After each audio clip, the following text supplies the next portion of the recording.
Genesis chapter 49, verse 1. Then Jacob called his sons and said, "Gather yourselves together, that I may tell you what shall happen to you in the days to come." Okay, so it starts off with the name Jacob, because now Jacob, as the father of his sons, calling.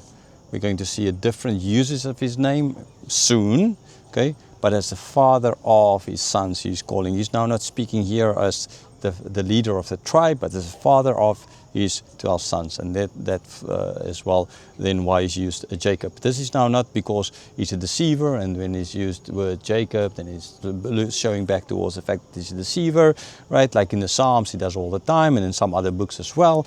But this is not that now, okay? So this is just a father calling his sons to give them his prophetic blessings. That's all. Not the leader of a tribe, just the father, his sons. That is why the name Jacob is here used. Telling him, gather together, I'm going to tell you what ought to happen. Now, I've already in the introduction explained that there are people, so okay, they say no one knows the future, or no one can foretell the future. And yes, we can't foretell kind of even earthquakes. Recently, so many earthquakes, and you can kind of foretell the weather because you're using science. There's science that you can use. It doesn't always work out, because I know very often I get messages like, it's going to rain, and then no, it's not raining, anything like that. So, but at least there's scientific basis for this. Now, when it gets to these kinds of what happens, we all want to know the future. We want to know, okay, will my phone drop through here now and then I'll lose it for good? Then I don't know, if I know this is going to happen, I just kind of walk over there so it won't happen, kind of idea, right? I'm not going to speak now about the whole question, then did I change the future or whatever. That's not the point, right? It's just that we kind of want to know, especially when you invest in the stock exchange, kind of want to know, or any kind of betting on anything, right, the future. But then people kind of have the hope or believe that you cannot do it, but when it gets especially to the Bible, then they say, no, that's not possible. Especially even Christians, liberal Bible scholars say, no, that's not possible, right? All these things they can't happen, they can't work, okay? It can happen. So in what he is doing now is saying, like, telling them what's going to happen to you in your future is as if, well, no, this is not really Jacob speaking here, right? Because Jacob could not tell them what's going to happen in the future, because he could not foresee the future, right? Because prophecies, they don't happen. So this must have been put into Jacob's mouth at a lot later stage, after already the time of David, then put into his mouth as if Jacob was saying this, right? Now, Jacob was a deceiver. If this was put into Jacob's mouth, then the one who wrote the story is as well a deceiver. And then everything in the Bible is just a whole bunch of deceiving. So either these prophecies were uttered by Jacob, or they are deceiving done thousands or hundreds of years later by someone else who we don't then know. Okay, so I don't believe in that, and I clearly believe that this was said, was not put into Jacob, the deceiver's mouth. As already explained, his name Jacob is not used as a deceiver here for that reason. This was really said by Jacob. Okay, so everything going to happen here, all these prophecies in this chapter, I'm going to come back to this, not going to, it was therefore, according to me, prophecies that ultimately came true. How did Jacob knew this? Jacob could not know this. This is God speaking. God knows it, right? Because God is outside of time, so he has kind of the whole picture in already clear. Unlike us, previous chapter I spoke a lot about perspective, up, down, or down, up. Go listen to that. Verse 2, assemble and listen, O sons of Jacob. Listen to Israel, your father. Okay, so he speak of, O sons of Jacob, and then listen to Israel, your father. I did mention a bit earlier that it's going to change very soon. So again, so as a father to his sons, right? So a father, heart to his 12 sons.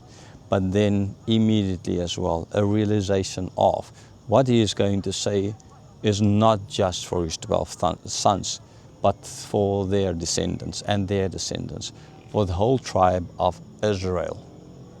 So a father saying, sons, I'm Jacob, your father, come to me. At the same time as the understanding of what I'm going to say is going to affect not you only, but all your descendants, Israel, therefore. Verse 3, Ruben, you are my firstborn, my might, and the firstfruits of my strength, preeminent in dignity and preeminent in power. So it starts kind of off very good, Ruben. He starts with Ruben as the firstborn, right? So he's saying, you are my firstborn. You are, when I was at my strength, when I my strongest, then you were born. Okay, so you are preeminent in dignity. You are preeminent in power because you are the first. But, verse 4, unstable as water, you shall not have preeminence, because you went up to your father's bed, then you defiled it. He went up to my couch. He's unstable, like water, right? I mean, waves. Water's not stable per se. Okay, the sea there in the back, it looks like a lake. It looks very stable. I mean, it's moving the whole time. Okay, but so yes, for them, water is unstable. And so his son, although he's first, Ruben, his son, why is he unstable? What did he do wrong? Remember, he defiled Rachel's servant girl. He had intercourse with her. Why?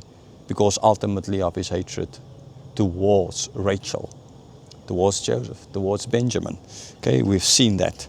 So here Jacob, Israel, reminding him of what happened then. And because of this, sorry Ruben, but yeah, your hatred led you, all of your descendants will suffer because of your hatred. Like we all suffer because of the sin of Adam. Verse 5, Simeon and Levi are brothers. Weapons of violence are their swords. So why Simeon and Levi together? Because of, again, what he is mentioning in these verses. He is reminding them of what happened in Shechem when Dinah was defiled, and when they then had all the men there circumcised. And you can go listen to those videos as well for all the gory details. So he is reminding, and the two of them, Simeon and Levi, went together, right, brothers of Dinah. They went together, they killed them. And so they now here, decades later, are reminded of this. And this is a reason ultimately as well why the prophecies concerning them not very good. Verse 6, let my soul come not into their counsel. O my glory, be not joined to their company. For in their anger they killed men, and in their willfulness they hamstrung oxen. Okay, so the whole is like Jacob, his father. I don't want to be known as their father, basically. I don't want to have anything to do with them. Okay, why? Because of their past, because of how they will hurt people in anger. Okay, a bit like road rage kind of idea. You hurt people in anger. You're never supposed to discipline your child when you're angry at your child. Okay. So yes, this was their problem. In the piece about Shechem, it's stated as if this was a premeditated kind of plan. But here Jacob ultimately sees through all of this. It was just anger. And therefore they hit out in anger. They were not supposed to do this. So Jacob, as a father, he doesn't want to have anything to do with this. Verse 7, cursed be the anger, for it is fierce, and the wrath, for it is cruel. I will divide them in Jacob and scatter them in Israel. Okay, so this Levi, we know as a priest, they're not going to have any land. They will be scattered throughout. Okay, and this is all because of that sin there. So ultimately we can see, although what happened there in Shechem from the side of the Gentiles was wrong, the rape, two wrongs don't make a right. Okay, as I explained as well, teaching on that chapter. So you say, they are cursed. Okay, they are cursed for this. They thought they're doing the right thing. They were doing the wrong thing in trying to right a wrong by doing a wrong thing, which is not right.